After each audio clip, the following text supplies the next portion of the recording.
माध्यमांची सूत्र असतात तसं आमच्याही काही सूत्रांनी सांगितले की सातारा एसपीनं आजपासून सक्तीच्या रजेवर पाठवलेला आहे. तुम्ही जर हे सगळं दाखवणार असाल न कट करता, नाहीतर जो महत्वाचा भाग आहे तो कट करायचा आणि नको ते भाग दाखवायचा, हे मला जरा थोडासा अनुभव आहे. त्यामुळे जर तुम्ही दाखवणार असाल सगळं तर त्या निलंबनावर मी विस्तृत बोलतो, नाहीपेक्षा आपलं त्याच्यावर नो कमेंट्स म्हणून आपण सोडून देऊया. त्यामुळे आता बॉल तुमच्या कोर्टात आहे, तुम्ही सांगा. जिल्हा पोलीस प्रमुख जे तुषार दोषी आहेत त्यांना रजेवर पाठवण्यात आलंय अशी एक माहिती समोर आली आहे. नेमका काय प्रकार आहे, तुम्हाला काय माहिती? नाही बघा, आपण बघितलं आत्ता बाहेर आलोय सकाळपासून.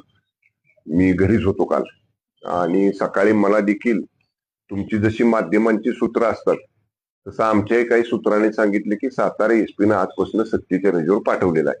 आता मला माहिती घ्यावी लागेल, कारण शेवटी आज वर्किंग डे पहिला दिवस आहे. मी माझ्या मंत्रालयीन कार्यालयाला सूचना देतो की बाबा काय नेमकी वस्तुस्थिती आहे त्याची माहिती घेऊन मला सांगा. पण त्यांना रजेवर, सक्तीच्या रजेवर पाठवले हे तर आता माध्यमांच्या मध्ये सुद्धा येतंय. आणि मला वाटतंय, म्हणजे मला जी माहिती मिळाली सकाळी, ते काय कार्यालयामध्ये नाहीत साताऱ्याच्या, आणि त्यांना मुख्यालय सोडून जायची परवानगी मिळालेली आहे असं मला माहिती मिळालेली आहे. त्यामुळं आता माझं म्हणजे मी माझ्या मंत्रालयीन कार्यालयाला सांगतो, गृह विभागातली काय माहिती आहे का, पोलीस महासंचालक कार्यालयातली काय माहिती आहे का, याची घेतो माहिती माझ्या मंत्रालयीन कार्यालयाकडनं, आणि मग माहिती घेतल्यावर वाटलं तर तुम्हाला आवश्यकता असेल तर सांगतो. साहेब, यामध्ये जी आपण मागणी केली होती की निलंबनाची, निलंबन झालेलं नाहीये. बघा, आता तुम्ही जर हे सगळं दाखवणार असाल न कट करता, नाहीतर जो महत्वाचा भाग आहे तो कट करायचा आणि नको ते भाग दाखवायचा, हे मला जरा थोडासा अनुभव आहे. त्यामुळे जर तुम्ही दाखवणार असाल सगळं तर त्या निलंबनावर मी विस्तृत बोलतो, नाहीपेक्षा आपलं त्याच्यावर नो कमेंट्स म्हणून आपण सोडून देऊया. त्यामुळे आता बॉल तुमच्या कोर्टात आहे, तुम्ही सांगा. आणि तुमचं कसं असतंय, तुम्ही हितनं पाठवता, वर तुमचं कार्यालय काय करतं काय नाही मला माहित नाही, पण तरी सुद्धा मी बोलतो. विधान मंडळामध्ये एक निर्णय झाला तुषार दोषी यांच्या निलंबनाचा. त्यानंतर पुन्हा एकदा माननीय विधान परिषद सभापतींना त्याच्यावरती निर्णय त्यांनी राखून ठेवला. त्या झालेल्या निलंबनाच्या निर्णयावर सभापतींचं काय मत आहे हा सभापतींचा वर्डिक्ट, निर्णय त्यांनी राखून ठेवला. तदनंतर आता सगळ्या माध्यमांमध्ये आलं की त्याच्यानंतर पुन्हा सभागृहामध्ये हा सगळा विषय चर्चेला आला, आणि जेव्हा सभागृहाचं कामकाज तहकूब झालं तेव्हा मग माननीय सभापतींच्या दालनामध्ये वरिष्ठ नेत्यांची बैठक झाली, आणि त्याच्यामध्ये मग सभापतींनी निर्णय असा दिला की हा उपसभापती महोदयांनी दिलेला निर्णय निलंबनाचा विधानमंडळामध्ये झालेला आहे.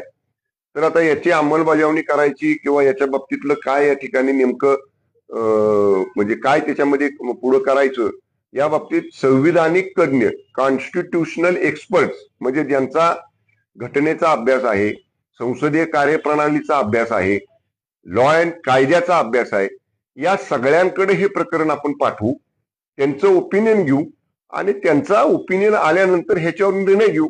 त्यामुळं आज माझ्या माहितीनुसार उपसभापतींचे निर्देश पारित झालेले आहेत, पण त्यावर माननीय सभापतींचे निर्देश हे लॉ अँड ज्युडिशरीचं आणि संसदीय म्हणजे कॉन्स्टिट्यूशनल एक्सपर्टच्या ओपिनियनसाठी प्रलंबित आहेत.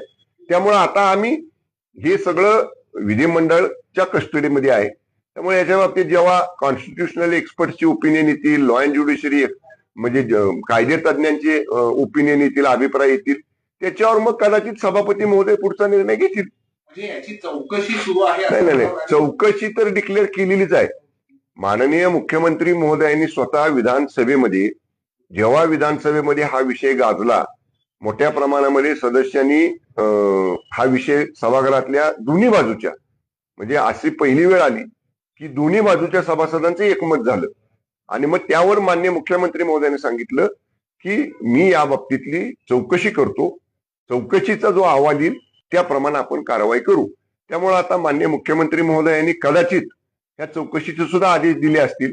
आणि माझं व्यक्तिगत मत, कारण मी गेली 30 वर्ष राजकारणात आहे, 2004 पासून माझी 4थी टर्म आहे, मी आमदार आहे, मी गेली 6-6.5 वर्ष 7 वर्ष मंत्री आहे. त्यामुळं आम्हाला जी माहिती आहे, एखाद्या वरिष्ठ अधिकाऱ्याची जेव्हा चौकशी सुरू होते तेव्हा त्यांना त्या ठिकाणी पदावरती ठेवत नाहीत, कारण त्या पदावरती राहिले तर चौकशीमध्ये बाधा येऊ शकते. म्हणून कदाचित, म्हणजे मी माझं मत सांगतोय की कदाचित ती चौकशी असल्यामुळं त्यांना रजेवर जायला सांगितलं असेल.